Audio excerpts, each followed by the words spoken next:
नरेंद्र जिस कार्य को भी करने की कोशिश करता था पहले ही निराश हो जाता था। कोई कारोबार शुरू करने से पहले ही उससे प्राप्त फल के बारे में सोचने लगता था।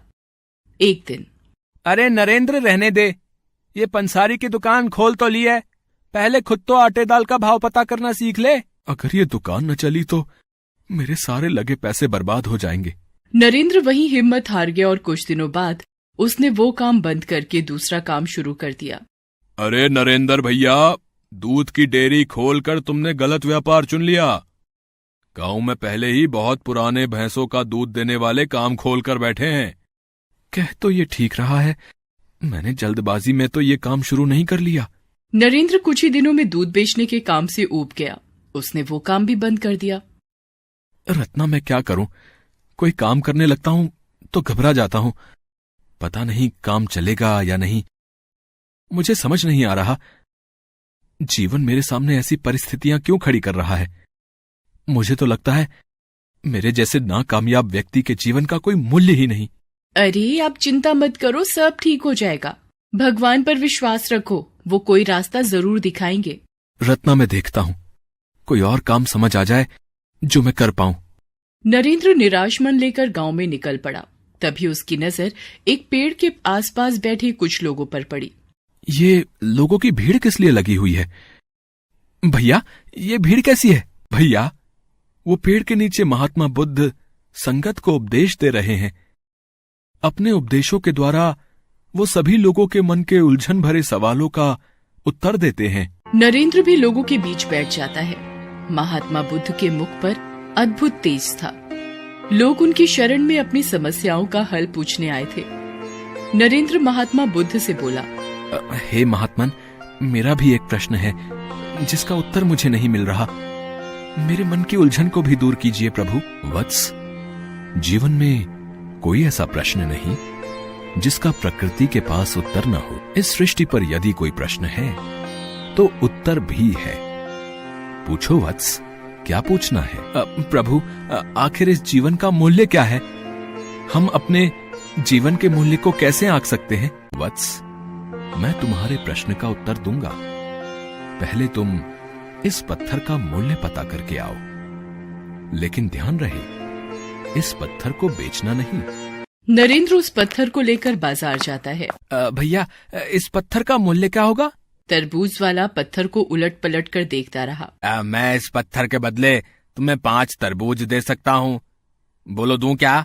नहीं, मुझे इसे बेचना नहीं है। मैं तो बस आपसे इसकी कीमत जान रहा था। शुक्रिया भैया, नरेंद्र पत्थर को हाथ में लिए आगे सब्जी मंडी में एक सब्जी वाले के पास पहुंचा। ओ सब्जी वाले भैया, क्या इस पत्थर का मूल्य बता सकते हो? इस पत्थर के बदले हैं? दिखाओ, जरा दिखाओ, देखूं कौन सा पत्थर है। एक काम करो भैया जी, इसको मुझे अगर तुम दे दो तो बदले में मैं तुम्हें 2 बोरी आलू और 2 बोरी प्याज दे सकता हूं। बोलो चाहिए क्या? भैया लाओ, ये पत्थर वापस दो, मैं तो बस इसकी कीमत जान रहा था। नरेंद्र आगे एक सुनार की दुकान पर पहुंचा और सुनार को वो पत्थर दिखाने लगा। इस पत्थर की चमक को देखकर लगता है कोई लाखों का पत्थर है। देख भाई, इसके मैं तुझे 30 लाख रुपए दे सकता हूँ, बोल मंजूर है? नहीं, मैं इसे बेचने नहीं लाया, बस आपसे इसका मूल्य पता करना था। अरे रुक तो सही। चल, 1 करोड़ में सौदा पक्का है? नहीं, मैं चलता हूँ, धन्यवाद। नरेंद्र आगे चलता रहा। उसे कुछ समझ नहीं आ रहा था कि पत्थर का असली मूल्य कौन बताएगा। तभी उसे एक जौहरी की दुकान दिखी। एक आखिरी बार हीरे की परख करने वाले इस जौहरी से भी पूछ लेता हूँ। महाशय, क्या कृपया करके आप इस पत्थर का सही मूल्य बता सकते हैं? मैं काफी जगह पर गया पर अभी तक शायद कोई भी इसका सही मूल्य नहीं बता पाया। जौहरी ने उस पत्थर को जैसे ही देखा वो देखते ही पहचान गया। अरे भैया, ये तुम्हें कहां से मिला? ये तो बेशकीमती रूबी है। अगर सारी कायनात और सारी दुनिया भी बेच दो तो भी इसकी कीमत नहीं लगाई जा सकती। ये तो अनमोल है। नरेंद्र वहां से सीधा महात्मा बुद्ध के पास गया और उनसे बोला, भगवान, ये बेशकीमती पत्थर तो रूबी है, पर इससे मैं जीवन के मूल्य को कैसे समझूं? वत्स, तुम्हें हर किसी ने अपनी अपनी समझ के अनुसार इस पत्थर की कीमत बताई। तरबूज वाले ने इसकी कीमत 5 तरबूज बताई।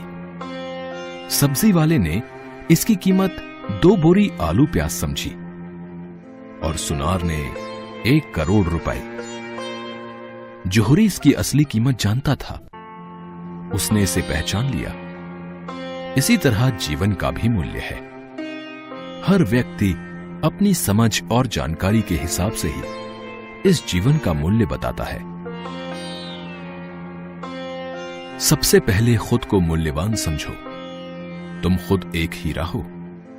तुम खुद एक हीरा हो जो बेशकीमती है। यदि तुम्हारे लिए स्वयं के जीवन का कोई मूल्य नहीं, तो सामने वाले की नजरों में भी तुम्हारी कोई कीमत नहीं रहेगी। अपने आप को मूल्यवान बनाओ। जब व्यक्ति अपने किए कार्यों से मूल्यवान हीरा बनता है, तो उसका सही मूल्य पहचानने वाला जौहरी भी मिल ही जाता है। महात्मा बुद्ध की ये बातें सुनकर नरेंद्र को समझ आ गया था कि ईश्वर ने जो उसे धरती पर जीवन दिया है, यदि वो उसका सही उपयोग करे तो उसके जीवन का मूल्य वो स्वयं जान जाएगा। महात्मा बुद्ध से शिक्षा लेकर नरेंद्र खुशी खुशी घर आ जाता है और रत्ना को महात्मा बुद्ध द्वारा प्राप्त ज्ञान की सारी बात बताता है। नरेंद्र को खुश देखकर रत्ना भी बहुत खुश होती है। नरेंद्र अपने व्यापार को मन लगाकर करता है और फिर उसे अपने द्वारा किए कार्य में पूर्ण सफलता मिलती है।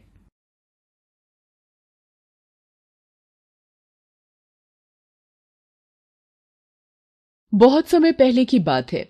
समुद्र के किनारे एक छोटी सी गौरैया गड्ढे में घोंसला बनाकर रहती थी। एक दिन उस गौरैया ने 2 अंडे दिए। सुबह हो गई है, मैं दाना चुग कर आती हूँ, तब तक मेरे अंडे यही हैं। यहाँ भला किसको पता मैंने 2 अंडे दिए हैं। मैं जल्दी से दाना चुग कर आ जाऊंगी। गौरैया दाना चुगने चली जाती है। गौरैया को दाना चुग कर आने में शाम हो जाती है, लेकिन जब वो वापस आती है, अरे मेरे अंडे कहाँ गए? यहाँ तो आसपास कोई भी दिखाई नहीं दे रहा। ये समुद्र मुझे देखकर हंस क्यों रहा है? समुद्र, क्या तुमने मेरे अंडे लिए हैं? फिर तुम हंस क्यों रहे हो? मुझे सच सच बता दो, मेरे अंडे कहाँ हैं? तुमने ही मेरे अंडे चुराए हैं। मेरे अंडे वापस करो।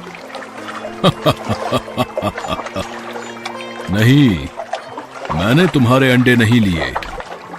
मैं क्यों भला तुम्हारे अंडे लूंगा? मुझे तुम्हारे अंडे चुराकर भला क्या मिलेगा?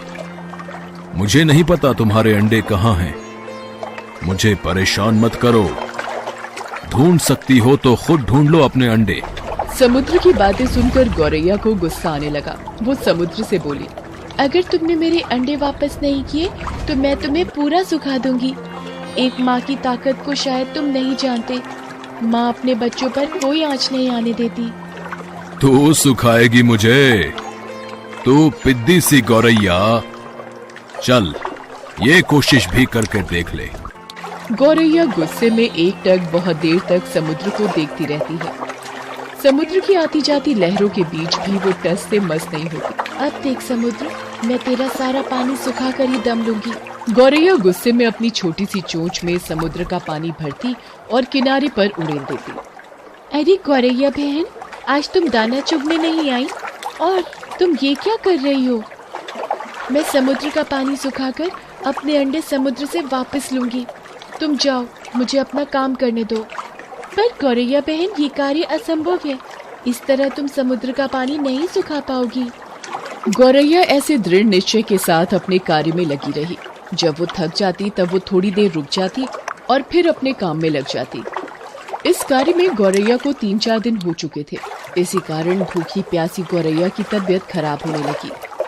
ये देखकर सभी पक्षी चिंतित हो गए। अरे भाई, ये गौरैया अगर इसी तरह भूखी प्यासी इस कार्य में लगी रही तो अनर्थ हो जाएगा। चिंता की बात तो है, हमें गरुण देव के पास चलकर सहायता मांगनी चाहिए। क्या बात है, सब ठीक तो है। आज सभी पक्षी एक साथ मेरे पास आए हैं। गरुण देव, एक छोटी गौरैया अपनी जिद पर अड़ी है और इतने विशाल समुद्र का पानी सुखाने का प्रयास कर रही है। इसी वजह से गौरैया का स्वास्थ्य भी गिर रहा है। गरुण देव, गौरैया की मदद कीजिए। गरुण देव पक्षियों की प्रार्थना सुनकर समुद्र तट पर गौरैया के पास जाते हैं। गौरैया, मेरी चोंच थोड़ी बड़ी है, क्या इस कार्य में मैं तुम्हारी कुछ सहायता करूं? नहीं गरुण देव, आप मेरी वजह से परेशान मत होइए।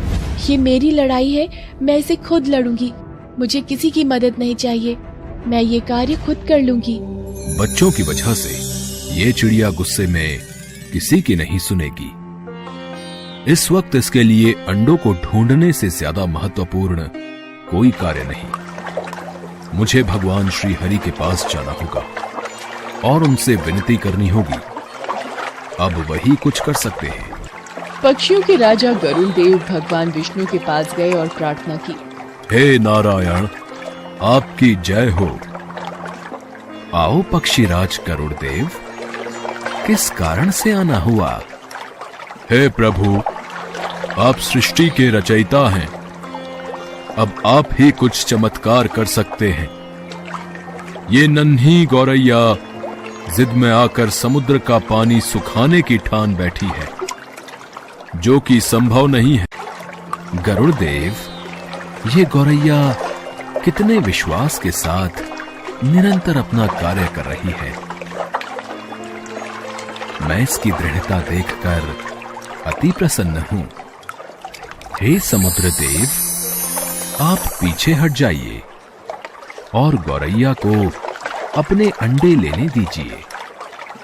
आज एक मां अपने बच्चों की रक्षा के लिए कोई भी जोखिम उठाने के लिए तैयार है, इसलिए मैं गौरैया के साथ हूं। आपको पीछे हटना होगा और गौरैया के अंडे उसे लौटाने। जो आज्ञा प्रभु। भगवान विष्णु की आज्ञा अनुसार समुद्र पीछे हट गया और गौरैया ने अपने अंडे निकाल लिए। गौरैया, मुझे माफ कर दो, आज तुम्हारा विश्वास जीत गया। मैंने कर दिखाया, मेरे अंडे मुझे वापस मिल गए। जिस तरह गौरैया का दृढ़ निश्चय सफल हुआ, इससे एक बात साबित होती है, यदि कोई भी व्यक्ति दृढ़ निश्चय कर ले तो असंभव कार्य को पूरा करने में ईश्वर भी उसकी मदद अवश्य करते हैं।